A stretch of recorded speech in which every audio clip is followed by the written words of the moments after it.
সম্মানিত সুধীজন, এখন আপনাদের যে পাহাড়টি আমি দেখাচ্ছি, আমি একদম পাহাড়ের চূড়ায় চলে আসছি অলরেডি। পাহাড়ের চূড়ায় ঠিক বলতে না, পাহাড়ের গোড়ায় আর কি। আমি একদম পাহাড়ের গোড়ায় আসছি। পাহাড়ের গোড়া সর্বোচ্চ 1 মিনিট সময় লাগবে। এই বিশাল পাহাড় দেখছেন, পাহাড়ের মধ্যে সন্ধ্যা পাহাড়টা সুস্থ এবং প্রশস্ত দেখা যাচ্ছে। এটা একটা শুধু ঝর্ণা, কারণ ভালো হয়েছে সেটা ঝর্ণা আর কি। তো সেই ঝর্ণা লেক রয়েছে, ঝর্ণা যে বই থাকে দুই লেক ছোট লেক রয়েছে, সেটা পাবেন। তাহলে পুরো পাহাড় দেখাচ্ছি। এই হচ্ছে পাহাড়, চলে আসছে পাহাড় গোড়ায়। এটা বিশাল বড় পাহাড় গোড়ায় আসলাম। এখন এখান থেকে আপনি দেখতে পাবেন সবুজ বনায়ন। এই তো নাগালে দেখা যাচ্ছে পাহাড়, সাদা সাদা দেখা যাচ্ছে, হয় মাটি অথবা পাথর।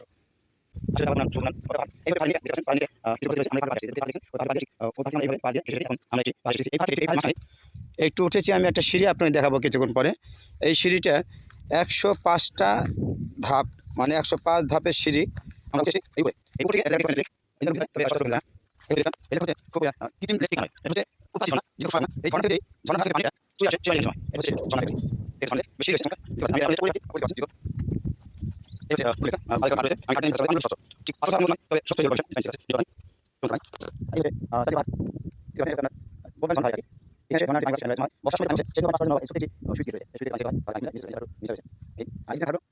সম্ভবত এই ছোট পাহাড়টা পার হওয়ার পরে ঝর্ণা লেক, মানে ঝর্ণাধারা আর কি।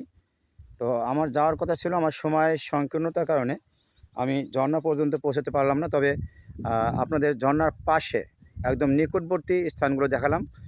সুউচ্চ একটি পাহাড়, একটি নয় একাধিক পাহাড়, সুউচ্চ অনেকগুলো পাহাড় আপনাদের দেখিয়েছি। তার মধ্যে এই পাহাড়টাই সবচেয়ে বড় এই ঝর্ণাধারার মধ্যে। হয়তোবা ঝর্ণার যেটা আছে সেটা আরও বড় হচ্ছিল। এই পাহাড়টাও বেশ বড়।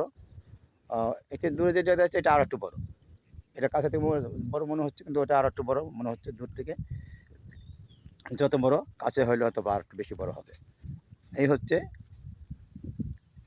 পাহাড়, ঝর্ণা। পাহাড় এবং ঝর্ণা সংমিশ্রণে এই জায়গায় একটা লেক তৈরি হয়েছে। সেই লেকটা আপনাদের দেখালাম। এখন আমি এইখান দিয়ে এসেছি। এখন আপনারা যেই দিকটা দেখতে পাচ্ছেন, ঠিক এই দিকটা আমরা এসেছি। এই যে সিঁড়িগুলি দেখতে পাচ্ছেন, আমি নিচে থেকে 105টা সিঁড়ি, মানে 105 ধাপ অতিক্রম করে, 105টা সিঁড়ি অতিক্রম করে আমি এসেছি এই উপরে।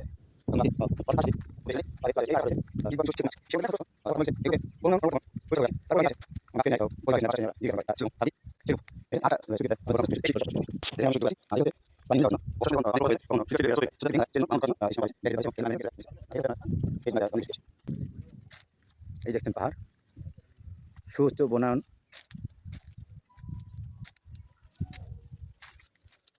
সুউচ্চ সবুজ বনায়ন। পাহাড়ের পাড়ে কিছু বসতি রয়েছে। এক কাকা সিম খেতে ওষুধ দিচ্ছে দেখছেন।